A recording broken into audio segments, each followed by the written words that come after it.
For 74 days, American battleships rained fire on Iwo Jima and failed. The island's defenders were untouched, waiting underground. But then, 8 unmarked Shermans rolled ashore. They looked ordinary until the hiss of compressed nitrogen and a jet of flame 150 yards long changed everything. What were these mystery tanks? And why did Japanese soldiers fear them more than death itself? February 20th, 1945. The black volcanic sands of Iwo Jima lay under a choking haze of gunpowder and sulfur. American Marines were pinned down, crawling inch by inch against an enemy they could not see. The Japanese fortress, buried deep beneath the island, had turned every cave and bunker into a trap. For 2 days the beach had swallowed men and machines, with almost no ground gained. Then, from the drifting smoke, came a strange shape. It looked like a Sherman tank, olive drab, its turret slowly traversing. Japanese defenders watched from firing slits, expecting another shell to ricochet harmlessly off their bunkers. But instead, they heard it. A sharp hiss, like steam escaping under pressure, and then an eruption, a river of liquid fire, propelled across the ash, arcing in the air before pouring into the pillbox. The bunker lit up from within, a furnace in seconds. Screams echoed, then vanished. To the Japanese, it was as though the gates of hell had opened on their island. To the Marines, it was salvation. 8 modified Shermans had arrived, secret creations born in Hawaiian workshops, where Seabees and chemical warfare experts had worked through sleepless nights. These machines carried not shells, but napalm thickened into burning gel. For the first time, the Americans possessed a weapon that could reach into the very heart of Iwo Jima's underground labyrinth. Within hours, men whispered across the front lines, "The flame tanks work." And with that revelation, the balance of power on Iwo Jima shifted. But how had such a weapon come into being? Why did it strike terror deeper than bullets or bombs? And how did just 8 tanks turn one of the most impregnable fortresses of the Pacific War into a tomb? To answer, we must step back into the long shadows of preparation. By the summer of 1944, Japan's leaders knew the war was turning against them. The Mariana Islands had fallen. Saipan, Tinian, Guam, all lost after bloody battles. From those new American airfields, the massive B-29 superfortresses could now strike the very heart of Japan. Tokyo itself was suddenly within reach. The Imperial General Staff understood what this meant. If the Americans took Iwo Jima, an island halfway between the Marianas and Japan's home islands, they would not only secure a forward base for fighters escorting bombers, they would also cut Japan's aerial warning net in half. The island itself was no larger than 8 square miles, a speck of volcanic ash rising from the Pacific. But to Japan, it was sacred ground. And to America, it was a dagger pointed at Tokyo. In June 1944, General Tadamichi Kuribayashi was appointed commander of Iwo Jima's defenses. Unlike many of his peers, he was not blinded by samurai tradition. Kuribayashi had studied in Canada. He had seen American factories, their endless assembly lines. He understood. Japan could not match America's industrial might. His mission, therefore, was not victory, but cost. He told his officers bluntly, "We cannot stop the Americans, but we can make them bleed so much that they will hesitate before stepping on our homeland." Kuribayashi broke centuries of Japanese military doctrine. No banzai charges, no suicidal mass attacks on the beach. Instead, he ordered his men underground. He would turn the island itself into a fortress. By February 1945, his engineers had carved 11 miles of tunnels through volcanic rock, with plans for 17. Some chambers reached 7 stories deep. 5,000 caves and dugouts connected by hidden passageways. underground hospitals with operating theaters, storage rooms with rice and water for months, and communication centers buried 75 feet down, linked by telephone wire. Above ground, 1,500 concrete positions dotted the island, each one carefully placed to provide interlocking fields of fire. Pillboxes reinforced with 4 feet of concrete. Bunkers hidden behind steel shutters that opened only long enough to spit fire, then closed before American guns could answer. From Mount Suribachi in the south to the plateau in the north, every inch of the island was sighted, mapped, calculated. Kuribayashi stationed 21,000 men in this fortress, 2,000 around Suribachi, 15,000 on the northern plateau under his direct command, and a central reserve of 4,000 ready to move through tunnels wherever the Americans broke through. His doctrine was mathematical, cold, relentless. Every soldier must kill 10 Americans before he dies.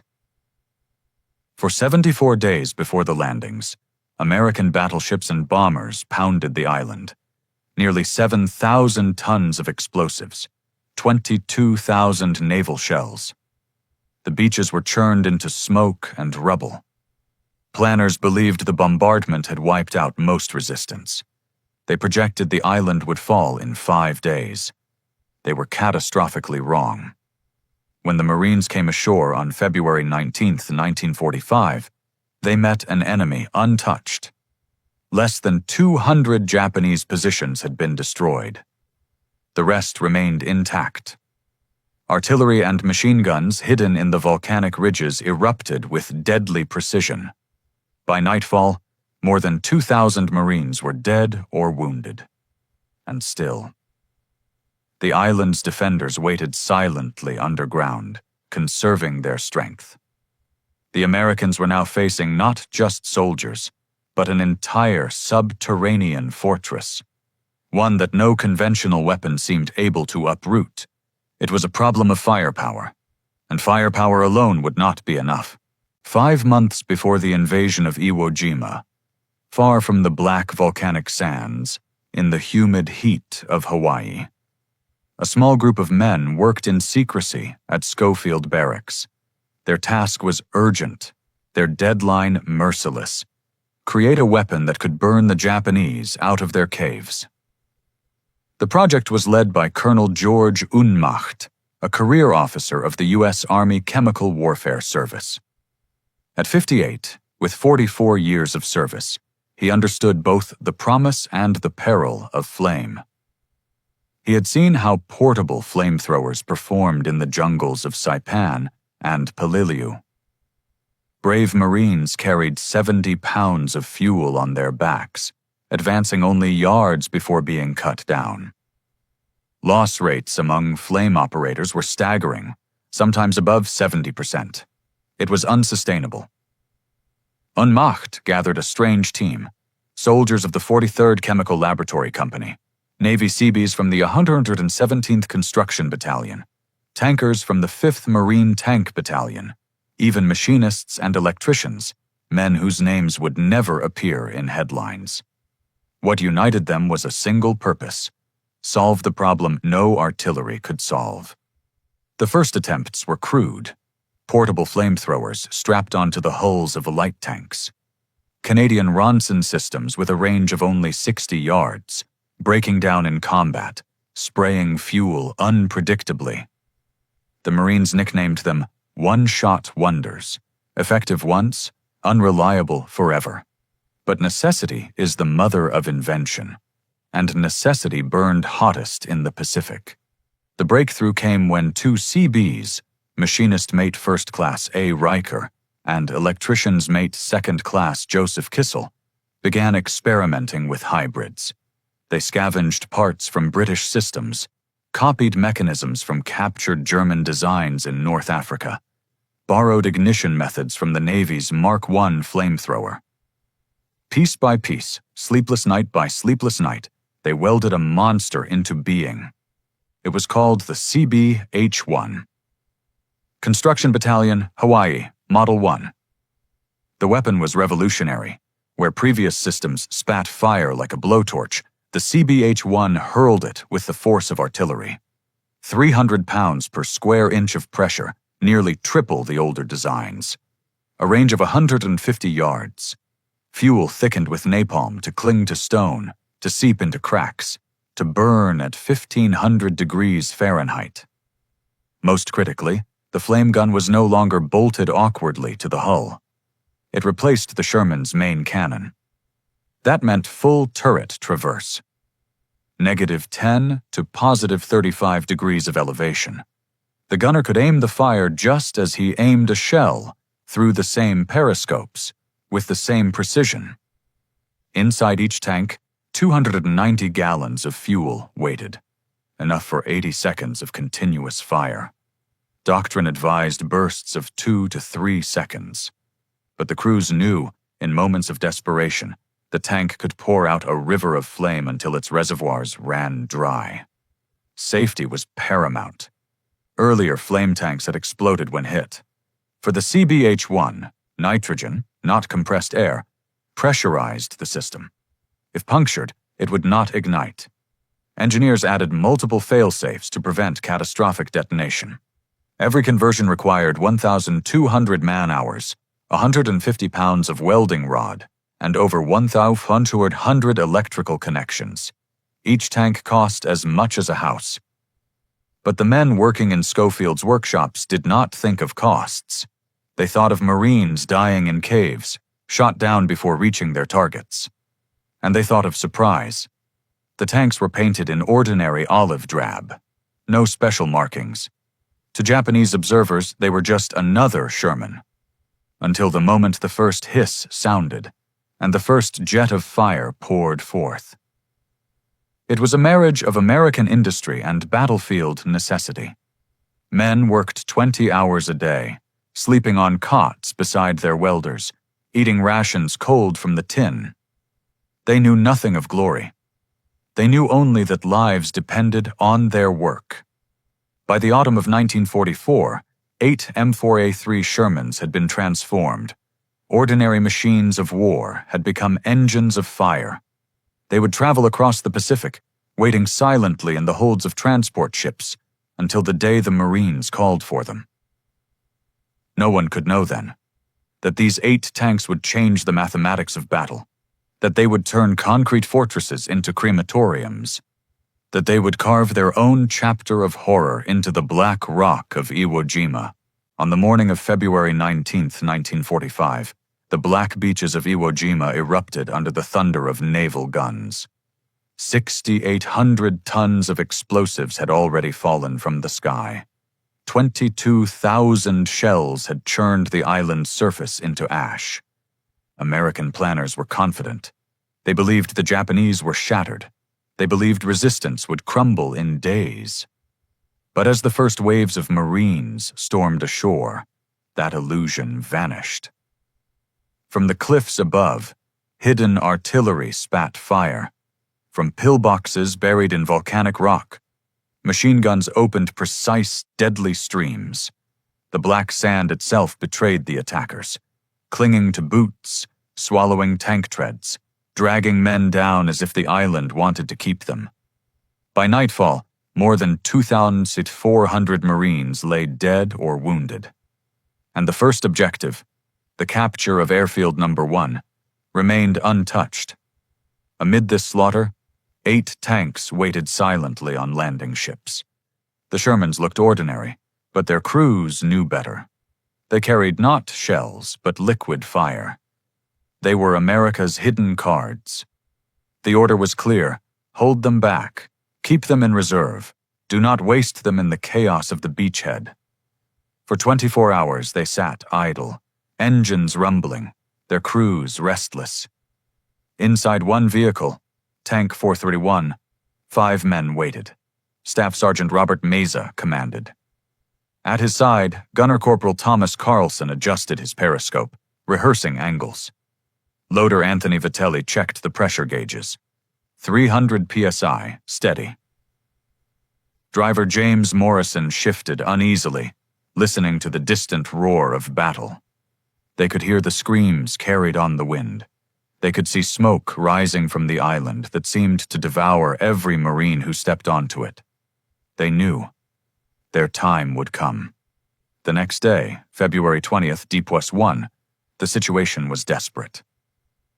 The 21st Marine Regiment was pinned at Motoyama Airfield No. 1. 3 pillboxes dominated the field, their interlocking fire cutting down anyone who tried to cross. 2 rifle companies had already been shredded in frontal assaults. Casualties mounted by the hour. Lieutenant Colonel William Duplantis of the 3rd Battalion, 21st Marines, made his choice. He called for the Flamethrower tanks. At 2:20 in the afternoon, Tank 431 moved forward. Its treads crushed wreckage of aircraft and bodies alike, advancing through volcanic ash that pulled at its 35-ton weight. To Japanese defenders, it looked like another Sherman. They aimed their guns. They prepared for the usual duel of steel and shell. But then came the hiss. Through his periscope, Carlson locked on a pillbox aperture. He squeezed the trigger. A jet of fire erupted, thick liquid roaring across 125 yards before slamming into concrete. The flame poured inside, crawling through the machine gun port, filling the bunker like molten lava. Inside, oxygen vanished in seconds. Men suffocated before the fire touched them. Those who staggered to the rear exits were cut down by Marines waiting in the smoke. The tank traversed, fired again. A Japanese 47mm anti-tank gun slammed into its frontal armor at point-blank range, ricocheted skyward. The Sherman kept moving. Another burst of flame, another bunker consumed. In minutes, positions that had defied 2 days of assault were gone. Marines surged forward, advancing 400 yards, more progress than in the previous 48 hours. Word spread through the ranks like wildfire. The flame tanks work. By nightfall, all 8 vehicles were committed. Tank 434 near East Boat Basin destroyed 4 bunkers in a single afternoon. Its crew pioneered a maneuver they called corkscrew and burn, circling, spraying fire in spirals, suppressing gunners before they could aim. Tank 437 worked with engineers to clear strong points one by one, flame first, explosives after. A brutal efficiency. And then there was Tank 432. At the base of Mount Suribachi, it stopped before a network of caves. The gunner fired not at the entrances, but into the open air above them. A short burst, a warning. The effect was immediate. Japanese soldiers poured out, fleeing through rear exits. For the first time in memory, Imperial troops abandoned positions rather than die in them. Marines watched in astonishment as defenders surrendered their fortress without a fight. The balance had shifted. The tanks were no longer just machines. They were symbols. To Marines, hope. To Japanese, terror. Every battle plan from that moment on was rewritten around them. Attacks were delayed until flame tanks could arrive.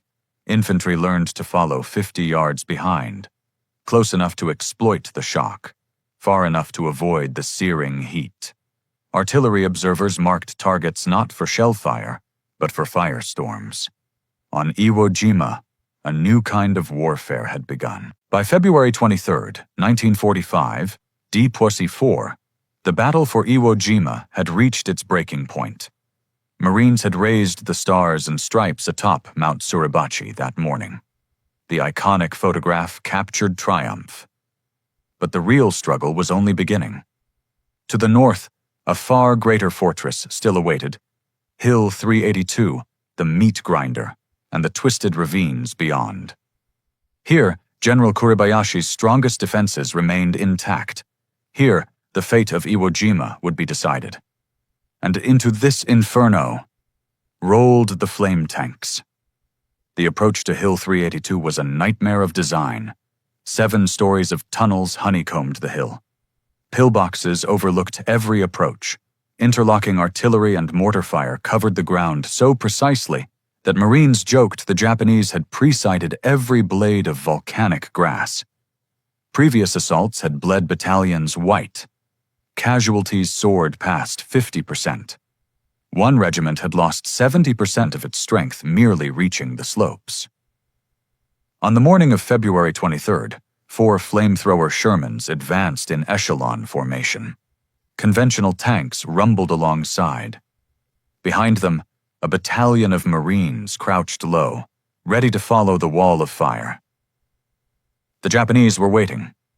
Hidden 75mm mountain guns, larger and deadlier than the common 47mm, had been reserved for this moment. As Tank 433 crested the first rise, the volcano itself seemed to explode. Shells smashed into its tracks. One tread blew apart, immobilizing the vehicle. But the crew did not abandon their machine. From a stationary position, they fired the flamethrower again and again, creating a curtain of liquid fire that blinded Japanese gunners and shielded the advancing tanks. Their sacrifice bought time. Through the smoke, Tank 431 pushed forward. Shell fragments rattled against its armor like hail. Driver James Morrison later described the experience. You couldn't see more than 10 feet ahead. The world was nothing but flame and smoke. You drove by instinct. At 60 yards from the Japanese stronghold, Tank 434 unleashed a blast. But this time, something was different. Instead of fire rushing inside, the bunker's aperture sealed shut. The Japanese had adapted. They had bolted steel plates over the firing ports, closing them between bursts. Flame splashed harmlessly against the glowing barrier. For a moment, it seemed the flame tanks had met their match. Then Gunner Corporal Michael Rodriguez made a fateful decision. He held the trigger. 15 seconds. 20. 30. The steel glowed cherry red. It began to warp. At 45 seconds, dangerously long, the plate buckled. Fire poured through the cracks. Inside, ammunition ignited in sympathetic explosions. Concrete walls cracked from thermal shock. The bunker ceased to exist.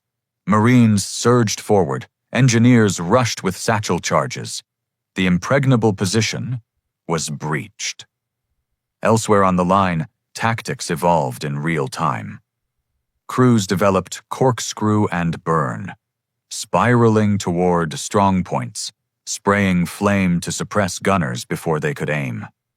Others perfected breach and clear.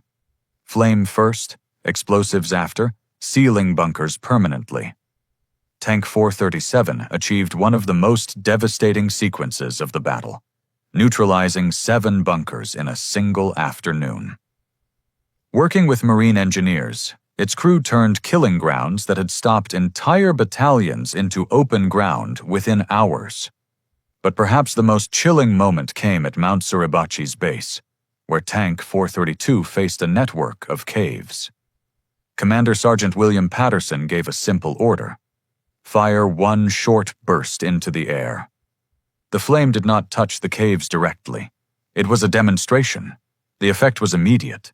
Dozens of Japanese soldiers fled, abandoning positions they had been ordered to defend to the death. Marines, stunned, watched as enemy troops deserted without a fight. For the first time in the war, Japanese resistance cracked not from bullets, but from fear. The psychological power of flame was undeniable. Yet for all its terror, the flame tank was not invincible. On March 11th, Tank 438 was struck by a suicide attacker, a Japanese soldier carrying explosives strapped to his body. He flung himself against the rear of the Sherman. The explosion tore through the engine compartment. 3 crew members died instantly. It was a sobering reminder that innovation could not erase sacrifice.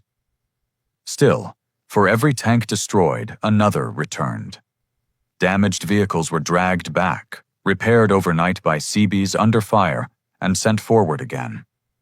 The cycle of destruction and rebirth mirrored the battle itself. Relentless, grinding, merciless. The climax came in the final week of March at the Bloody Gorge.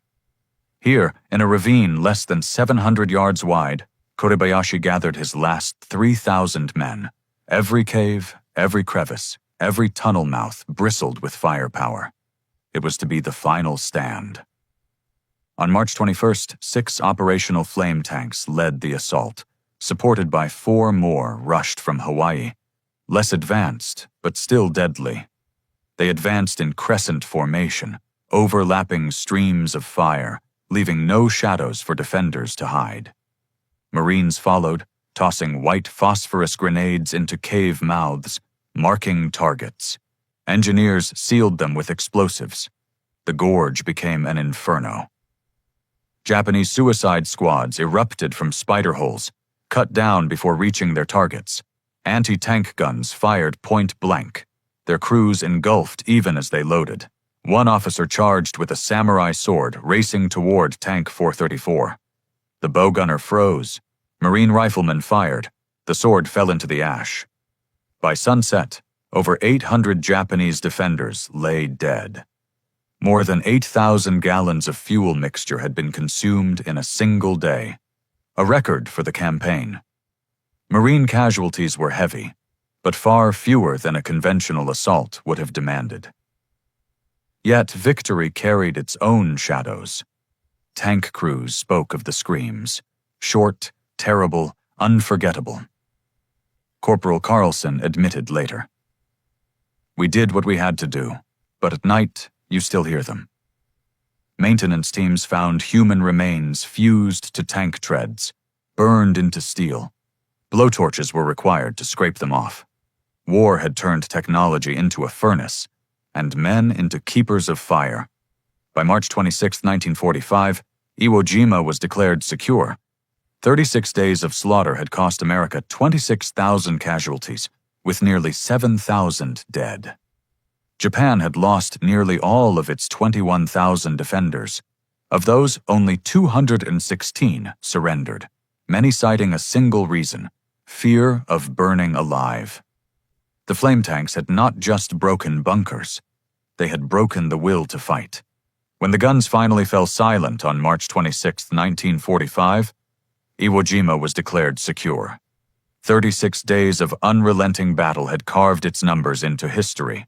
The Americans had lost 26,000 men, 6,821 of them dead. The Japanese had been annihilated. Out of 21,000 defenders, only 216 emerged as prisoners. The rest lay entombed in tunnels, caves, and bunkers, many of them consumed by fire. To the Marines, the victory came at a price that stunned even seasoned veterans. Entire battalions had been cut to pieces.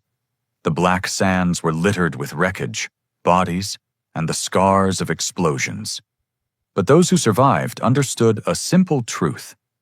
Without the flamethrower tanks, the cost would have been far higher.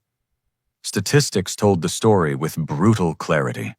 More than 1,000 fortified positions destroyed. 30% of Japanese casualties inflicted by flame weapons, either the portable kind or the tanks themselves. In sectors where flame tanks operated, American losses dropped by nearly 40%. Analysts estimated that as many as 5,000 Marine lives had been spared. 8 machines, born in secret workshops in Hawaii, had shifted the mathematics of death. The Japanese response in those final days was desperate and futile. Suicide squads with explosives strapped to their bodies. Snipers aiming for the narrow vision slits of tank crews. Gunners concentrating every available weapon on the Shermans. But it was never enough. The tanks looked identical to regular armor until the moment they fired. By then, the hiss had already sounded, and the flames were already pouring. General Kuribayashi, in one of his final transmissions before being killed in action, admitted the unthinkable. The enemy's flame tanks have proven more effective than their artillery or their bombardment. We have no counter. They turn our strongest positions into our tombs. Yet the cost was not only measured in casualties or ground gained. The crews of the flame tanks carried their own burden. Men who had unleashed torrents of fire into bunkers spoke of the nightmares that followed. Staff Sergeant Meza never forgot the sound. You'd hear it for only a few seconds, But at night, you kept hearing it again. The screaming. You can't ever burn it out of your mind. Maintenance crews bore scars of their own.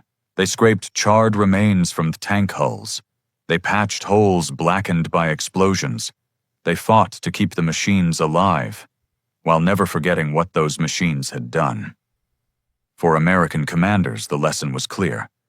The flamethrower tanks had not only saved lives, they had demonstrated the future of warfare. Innovation, technology, and industrial power could overcome even the most determined human resistance. Courage alone was no longer enough. For the Japanese, the battle was a tragedy without redemption. Soldiers who had been ordered to hold their ground to the last man instead abandoned positions in fear. Interrogated prisoners admitted that burning alive was the one fate they could not face. Samurai tradition had shattered not under shells, but under fire. And for the world beyond the battlefield, the shock was profound. The United States had captured an island closer to Japan's heart than any before. Airfields were rapidly built. From Iwo Jima, American fighters would escort bombers straight to Tokyo. The island that had cost so much blood became a stepping stone to the end of the war. But the image that lingered was not of victory parades or raised flags. It was of bunkers burning from within, of caves turned into ovens, of men, both American and Japanese, haunted by what flame had done. The battle had ended. The war would continue. But the line had been crossed. On Iwo Jima, the world had witnessed not only the death of thousands, but the birth of a new kind of terror. In the cold arithmetic of war, the flame tanks of Iwo Jima were few in number. Only 8 Shermans, modified in secrecy, deployed on that cursed island. Yet their impact reverberated far beyond those volcanic sands. The Marines who fought there would remember them as the best single weapon of the operation. Not artillery, not naval guns, but tanks that spat rivers of fire. They shattered fortresses thought impregnable. They forced Japanese soldiers, men raised to die without surrender, to abandon their posts in terror. That psychological rupture marked a turning point. It showed that even the most fanatical resistance could be undone, not only by firepower, but by innovation. The U.S. military took note. Within months, dozens more flamethrower Shermans were ordered for Okinawa. There, too, they proved decisive, reducing cave systems that conventional weapons could not touch. The doctrine of combined arms evolved. Armor, infantry, engineers, all working in concert, with flame at the spearhead. For the Marine Corps, the lesson was clear. Technology and adaptation were as vital as courage. After the war, the lineage continued. Flamethrower tanks rumbled across Korean hillsides, their jets of fire clearing Chinese bunkers at the Punch Bowl and Heartbreak Ridge. Into the 1960s and 70s, the M132 armored flamethrower carried the torch, literally, before international law and public conscience finally consigned such weapons to history. By 1978, the last flame tanks were retired. And yet, their legacy endures. At Quantico, Virginia, one surviving Iwo Jima flame tank sits in silent testimony. Visitors see the scars welded into its armor, the dents from shells, the blackened steel. What they cannot see is the terror it inspired, the screams it silenced, the lives it saved. Veterans who walk past pause longer. Some salute. Others simply stare, haunted by memory. For the Japanese, too, the memory lingered. Former defenders testified that the flame tanks broke their spirit in ways no bullet could. Underground tunnels that once promised safety became tombs of fire. Their courage had not failed. Their tactics had not failed. But their imagination had been surpassed. That is the enduring lesson of Iwo Jima. The age of the lone warrior, the banzai charge, the sword against the gun, ended in flames on that island. The age of technological warfare had begun. In the Pacific's volcanic soil, fire proved what the future would hold, that wars would be won not only by bravery, but by the minds that built the machines of war. 8 tanks, 360,000 gallons of fuel, over 1,000 positions destroyed, thousands of lives saved, and thousands of others incinerated, the balance sheet of history written in flame. And as the smoke cleared, one truth remained. Imagination, more than steel or spirit, would decide the wars of tomorrow.